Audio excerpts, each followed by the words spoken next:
Saturday night at the MGM Grand Garden Arena in Las Vegas, Carl Frampton defends his WBA featherweight world title against Leo Santa Cruz in a rematch of their Fight of the Year contender from last July. We're going to be looking ahead to that now. I'm Gavan Casey and I'm delighted to be joined by five-time national Irish champion and European bronze medalist in 2010 as well, Eric Lily-White Lightning Donovan. We're going to look ahead to Frampton now.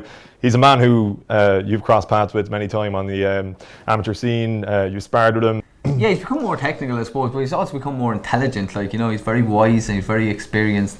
And I noticed the transition somewhere around the end of his amateur career when he beat David Oliver Joyce and he won the European Union silver medal. He just kind of transformed into this different type of boxer altogether. He wasn't giving away silly shots. He's tightened up on his defence. He can hit very powerful. His footwork is fantastic. It really is, and it's helped him massively to get to where he is in his career, because he has a powerful punch, he's great footwork, and he's a hard guy. Do you ever see Carl Frampton taking a beating? No. Frampton obviously is the shorter guy. Leo Santa Cruz has a longer reach, as I possibly do on you, but there is, I suppose, opportunity to do damage within Santa Cruz's sort of more wide and flailing swings.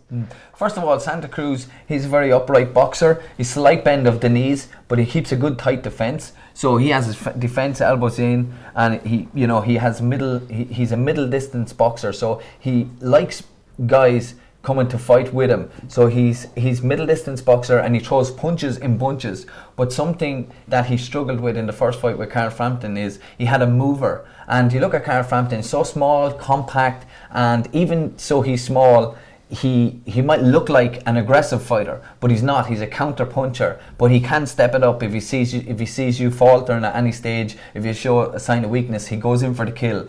But even as small as Carl Frampton is, he makes himself even more smaller. So when you watch him coming out, he kind of crunches. So with the height of Santa Cruz against the small crunching Carl Frampton, who kind of just sits behind a jab, it's going to be so hard for Santa Cruz to nail him in the head, because Carl has it's almost like a shell. He's so compact, he's so tight, he has a tight defense, and we heard Santa Cruz is going to try and judge his range better this time, and he's also going to try and go for the body. But with the height of Santa Cruz and the low crouch of Carl Frampton, if Santa Cruz is going for the body... So say I'm going for your body here. Yes, obviously he's going to have to be exposed. And what Carl has, which is very, very sharp and very rapid, is a counter right hand, which is boom. It's so quick and so fast and so powerful. And when he throws it, he never stays there after his punches. He usually finishes with a left hook and then he's gone. And he's gone to the left, or he's gone to the right.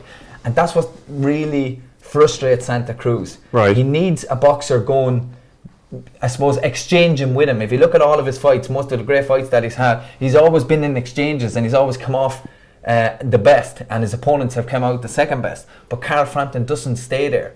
So as soon as he opens up his arms looking for the body, Carl is going to be very quick counter, boom, boom, and gone out of the way.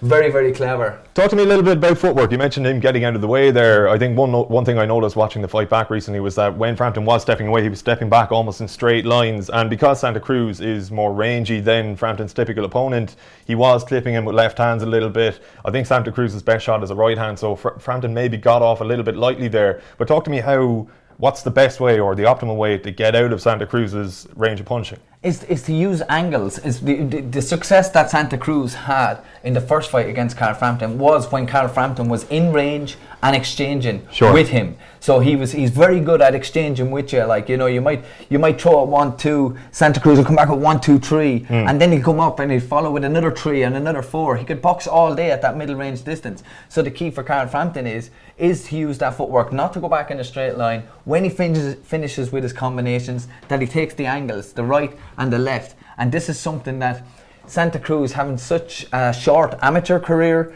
never really got to develop his footwork to the level that Carl Frampton did on the high performance team. And the feints that Carl uses is brilliant. That's something that Santa Cruz has never encountered before. Carl is fainting. He's fainting with his... I'm Santa Cruz here, Yeah. and like Frampton's feints are sort of famed. I think it's one of his biggest attributes in the ring. Yes. So demonstrate how that works for me. So what it is a feint has to be believable for your opponent. Sure. Carl will throw a feint to the head and a feint to the body, bam, bam, but he's not punching. He's just stopping them exactly halfway. So he throws a feint to the body. I'm bringing my defense down, and then I'm open. Yeah, or you're either attacking afterwards. You're either dropping your defense, or you're coming out to attack.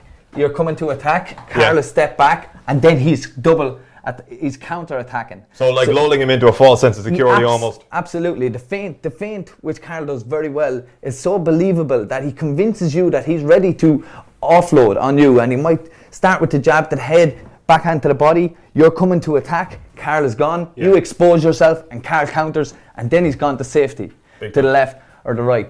So again, it's going to be a very high tempo fight.